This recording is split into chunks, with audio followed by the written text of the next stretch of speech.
They'll go right up there and they'll be able to fend for themselves. I think it'll be very safe, actually, but we have nothing to do with that. What happens in the strait, we're not going to have anything to do with. I would say that within 2 weeks, maybe 3, we're hitting them very hard. Last night we knocked out tremendous amounts of missile-making facilities. As you probably read or wrote, we knocked out. Excuse me? Pardon interrupting. The U.S. will be gone or done with the war? I think we do. வணக்கம். செல்வகுமாரின் சர்வதேச நிகழ்வுகள் குறித்த செய்தி தொகுப்பு. இன்றைக்கு உலகிலே ஏற்பட்டிருக்கூடிய மாற்றம் என்ன? உங்களுக்கு எல்லாம் தெரியும். ஈரான் மீது இஸ்ரேலும் அமெரிக்காவும் போர் தொடுத்தது. ஈரான் கடுமையாக திருப்பி தாக்கியதிலே நிலை குலைந்து போனது அமெரிக்காவும் இஸ்ரேலும். அமெரிக்கா தாமாக முன்வந்து போரை வாபஸ் பெற்றால் அமெரிக்காவுக்கு தோல்வியாக கருதுவார்கள் என்று நினைத்து மரியாதைக்குரிய ட்ரம்ப் அவர்கள் இன்னைக்கு என்ன செஞ்சிருக்காங்கன்னா ஒரு பேட்டி கொடுத்திருக்காங்க. உலக செய்தியாளர்களை அழைத்து ஒரு பேட்டியும் தன்னுடைய சமூக வலைதள பக்கத்தில் ஒரு பதிவும், இதனைத் தொடர்ந்து நாட்டு மக்களுக்கு உரையும் அமெரிக்க அதிபர் டொனால்ட் ட்ரம்ப் அவர்கள் ஆற்றி இருக்கிறார். சரி, அதுல என்ன சொல்லியிருக்காரு அப்படின்னு பாத்தீங்கன்னா ரொம்ப சிரிப்பாவும் இருக்கு. என்ன சொல்லியிருக்காங்கன்னா, நாங்கள் ஆட்சியை ஈரானில் மாற்றிவிட்டோம், ஏற்கனவே இருந்த ஆட்சியாளரை அகற்றிவிட்டோம், புதிய ஆட்சியாளர் வந்திருக்கிறார், அவர் பகுத்தறிவு மிக்கவர். வார்த்தைகளை பாருங்க, எதுக்காக இதெல்லாம் சொல்லியிருப்பாங்கன்னு பாருங்க. ஆகவே அவர்கள் இருப்பதில் எங்களுக்கு எந்தவித ஆட்சேபனையும் இல்லை. நாங்கள் கடுமையாக ஈராக்கை தாக்கிவிட்டோம், கடுமையாக சேதப்படுத்தி விட்டோம், எங்களுடைய நோக்கம் நிறைவடைந்து விட்டது, அணு ஆயுதங்கள் உற்பத்தி தடுக்கப்பட்டு விட்டது. இதெல்லாம் யார் சொல்றா?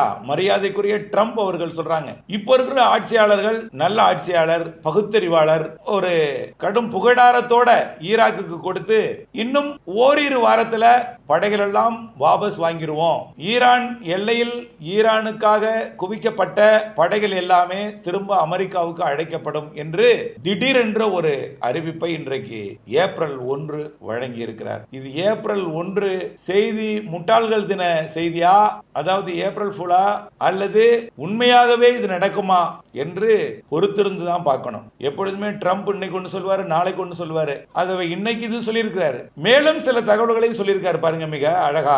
இந்த ஹோர்முஸ் நீரிணை, அதாவது இந்த ஈரான் கட்டுப்பாட்டில் இருக்கக்கூடிய அந்த ஜலசந்தி பகுதி எங்களுக்கு உண்டானது இல்ல, அது அவங்க விருப்பம், அவங்க எது வேணாலும் பண்ணிக்கிட்டோம், அதுல எங்க கப்பல் எதுவும் பயணிக்கிறதுக்கோ எங்களுக்கு எந்த லாபமும் அதனால இல்ல, அது ஐரோப்பாவுக்கும் ஆசியாவுக்கும் எண்ணெய் போக்குவரத்திற்கும் பிற சரக்கு போக்குவரத்திற்கும் தான் அந்த நீரிணைப்பு பயன்படுது, அதனால அது அவங்களே பார்த்துக்கிட்டோம், அது எங்களுக்கு சம்பந்தம் இல்லை அப்படின்னு சொல்லிட்டார். இப்ப அது வேற சிறப்பா. இதெல்லாம் என்ன காரணம் அப்படின்னு பார்த்தீங்கன்னா, அமெரிக்காவில் கடுமையான எதிர்ப்பு மரியாதைக்குரிய ட்ரம்ப் அவர்களுக்கு. நாடாளுமன்றம் அனுமதி கொடுத்திருந்தாலும் மக்கள், வாக்களித்தவர்கள் கடுமையாக ஒரு போராட்டத்தில் ஈடுபட்டு இருக்கிறாங்க, எதிர்ப்பை ஏற்படுத்தி இருக்கிறாங்க. உலக நாடுகளிலையும் பொருளாதார சிக்கலை ஏற்படுத்தி இருக்கிறாரு ட்ரம்ப்.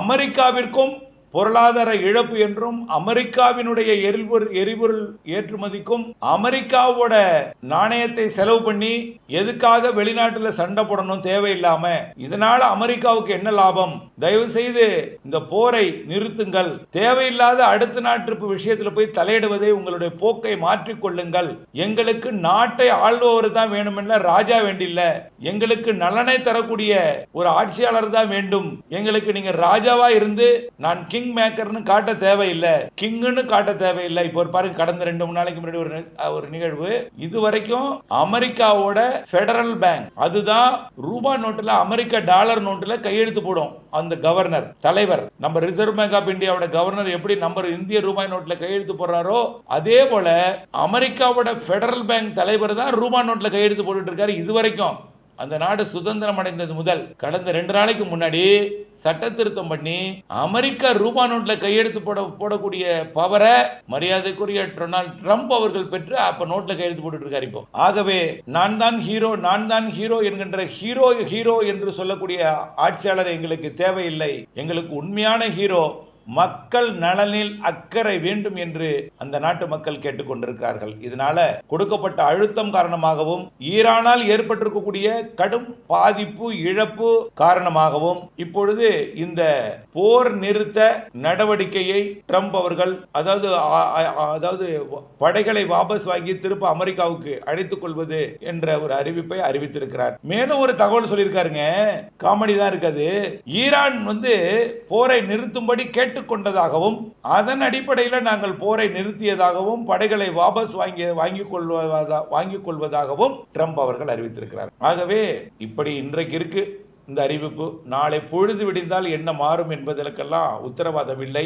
இருந்தாலும் உலகம் போரை விரும்பவில்லை. இந்த போரால் உற்பத்தி மிகவும் பாதிப்படைந்திருக்கிறது. ஆகவே உலக பொருளாதார இழப்பு ஏற்பட்டிருக்கிறது. இன்றைக்கு போர் நிறுத்தினால் கூட இப்ப ஏற்கனவே ஏற்பட்ட பாதிப்பு, எண்ணெய் கிணறெல்லாம் அழிக்கப்பட்டது, சுத்திகரிப்பு நிலையங்கள் ஏற்பட்ட பாதிப்பு, இவையெல்லாம் சீரடைவதற்கு மறு கட்டமைப்பு செய்வதற்கு இன்னும் பல ஆண்டுகள் ஆகும். யோசிச்சு பாரு. ஆகவே இந்தோட போர் போய்விட்டா மிகச்சிறப்பா இருக்கும். இன்னொரு ஓரிரு வருடங்கள்லயாவது கொஞ்சம் வேகமா மறு கட்டமைப்புல மீண்டு வருவார்கள். இதற்கு மேல் தயவு செய்து வேற ஒரு நாட்டின் மீது போர் தொடுப்பதை அமெரிக்கா கைவிட வேண்டும் என்ற அன்பான வேண்டுகோளை உலக மக்களின் சார்பாக நன்மை விரும்பிகளின் மனிதாபிமானம் கொண்டவர்களின் ஒரு கோரிக்கையாக வைக்கப்படுகிறது.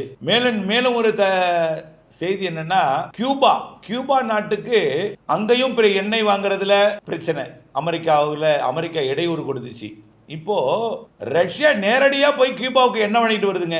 ரஷ்யா கப்பலை அனுப்பி கியூபாவில் எண்ணெயை கொண்டு போய் வழங்கிவிட்டு வந்திருக்கு.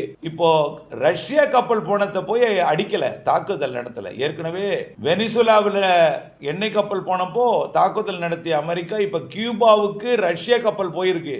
அதை எந்தவித தாக்குதலும் நடத்தல. தாக்குதல் நடத்தினால் உலக போராக அமையும். நமக்கு ஏற்கனவே போரால் நம் பொருளாதாரத்தை இழந்து கொண்டிருக்கிறோம். நாட்டு மக்களின் எதிர்ப்பை சந்தித்து வருகிறோம். ஈரானை நாம் சாதாரணமாக எடை போட்டு விட்டோம். இனிமேல் நாம் வேலை உண்டு, நாம் உண்டு என்று இருக்கலாம் என்கின்ற ஒரு மனமாற்றத்தை ஏற்படுத்தி இருக்கலாம் என்று எதிர்பார்க்கப்படுகிறது. பொறுத்திருந்து பார்ப்போம். நன்றி.